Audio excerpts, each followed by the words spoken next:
ग्रहण दोष से जुड़ी सिग्नेचर एस्ट्रोलॉजी। क्या आप भी ग्रहण दोष का शिकार हैं? क्या आपकी जिंदगी में मची है तबाही? क्या बुरा वक्त खत्म नहीं हो रहा है? देखिए सिर्फ धर्म ज्ञान पर।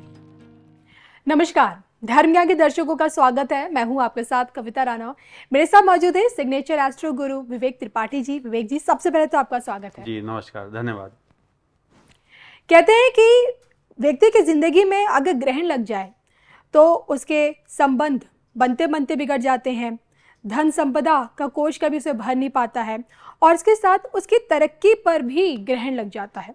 और ऐसे में आज हम ये जानने की कोशिश करेंगे सिग्नेचर के माध्यम से कि क्या आपके जीवन में ग्रहण दोष मौजूद है और किस तरह से आप उससे मुक्ति पा सकते हैं। इसी पर आइए चर्चा करते हैं और जानते हैं कि ये चीज़ें सिग्नेचर एस्ट्रोलॉजी से कैसे जानी जा सकती है, ये भी जानेंगे। बताएं। जी, पहले तो बहुत बहुत धन्यवाद आपका कि आपने हमें बुलाया यहाँ। जी सर।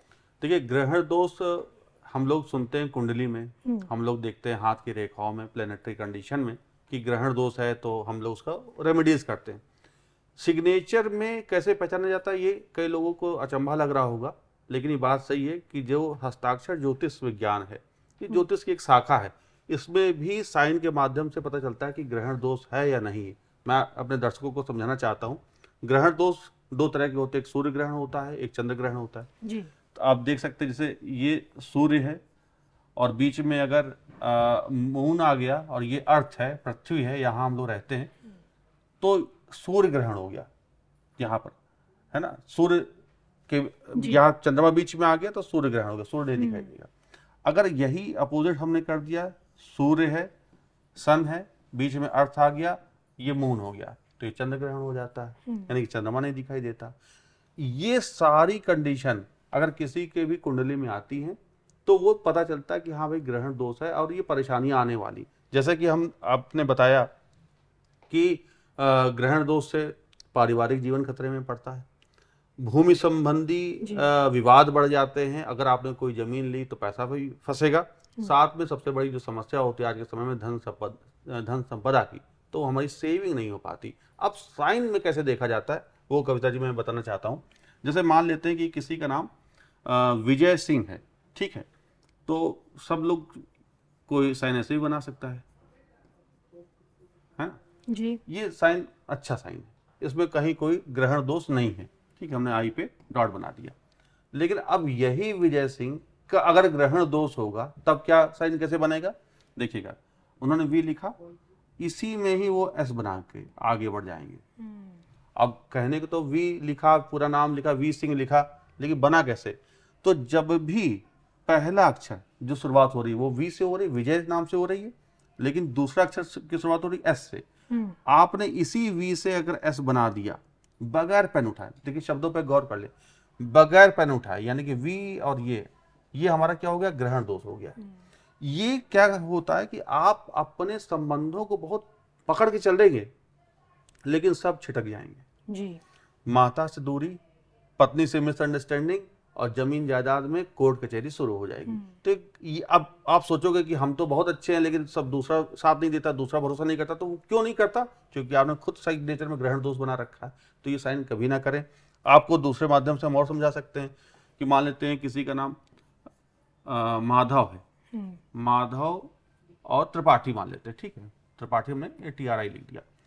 अब इन्होंने M लिखा।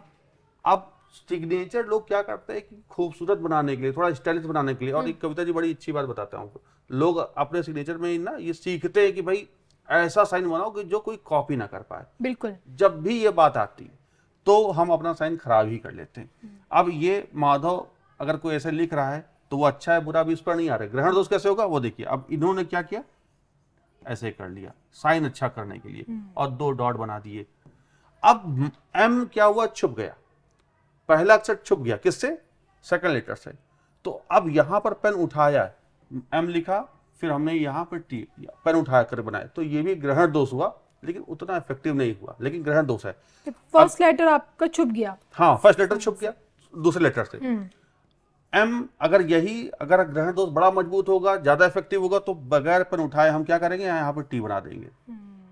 तो देखिए यही एम अगर ग्रहण दोष मजबूत नहीं लेकिन है तो हम क्या करेंगे, टी इसी में बना दिया, आगे बढ़ गए, फर्स्ट लेटर के ऊपर एक और लेटर आपने जबरदस्ती, तो ये ग्रहण दोष हो गया। ठीक है। जी। दूसरा आप देखेंगे, अगर हमने हमारा ग्रहण दोष बहुत मजबूत है तो हम इसी एम से ही आगे बढ़ जाएंगे और फिर ये ऐसे आगे फिर आगे जी बढ़ गए। तो पहले अक्षर को कभी भी दूसरे अक्षर से ओवरलैप ना किया जाए। बिल्कुल। अगर कोई कर रहा है तो इसका मतलब वो ग्रहण दोष का शिकार है, और आप उसके जीवन में आप उठा के देख लो कि उसका सिंहावलोकन करो उसके जीवन का, तो आप यही पाओगे कि वो धन से परेशान, कोर्ट कचहरी से परेशान, अपनी माता और अपने पत्नी से मिसअंडरस्टैंडिंग से परेशान। तो ऐसा साइन कभी ना करें, ये परेशानी वाला है, ग्रहण दोष कराता है। चलिए, ये तो आपने बता दिया किस तरह से इस तरह आप अवॉइड कीजिए अपने सिग्नेचर में, अन्यथा आप ग्रहण दोष के शिकार हो सकते हैं और अपनी ज़िंदगी में जगह जगह चीज़ों पे ग्रहण आपको परेशान कर सकता है। इससे निजात पाने के लिए बस हम यही कोशिश कर सकते हैं इसे अवॉइड करें। इसकी रेमेडी यही है कि आप अपने फर्स्ट लेटर को सेकंड लेटर से थोड़ा सा दूर बना के चलें जी। तो जैसे ही यही साइन अगर अलग हो जाएगा तो ये ग्रहण दोष से बच गया। लेकिन अगर आपने, जैसे हम लोग देखते हैं कि अब क्या किया लोगों ने, इसको सुंदर बनाने के लिए सर्किल बनाया फिर आगे बढ़ गए, तो ये ग्रहण दोष नहीं हुआ, ये भी बता दे। लेकिन यहाँ छुप नहीं रहा है। हाँ, यहाँ छुप नहीं रहा, तो ये ग्रहण दोष नहीं है ना। लेकिन अगर यही कोई माधव सिंह है और उसने सर्किल बनाया, कोई ग्रहण दोष नहीं, लेकिन अब उसको स्टाइल के कारण उसने यहाँ पर घुमा करके पहले अक्षर को छुपा दिया तो ग्रहण दोष बन गया। तो ये साइन कभी भी उस व्यक्ति को सफलता दिला ही नहीं सकता, परेशान अलग करेगा। तो मैं उम्मीद करती हूँ कि अब आप समझ चुके होंगे कि आपका किया गया हस्ताक्षर, आपका सिग्नेचर भी आपके बारे में, आपके व्यक्तित्व के बारे में, आपके भविष्य के बारे में बहुत कुछ बताता है। आपको हमारे ये वीडियो कैसा लगा कमेंट करके बताएगा ज़रूर, और मुझे और सिग्नेचर एस्ट्रो गुरु विवेक जी को दोनों को दीजिए इजाज़त। नमस्कार।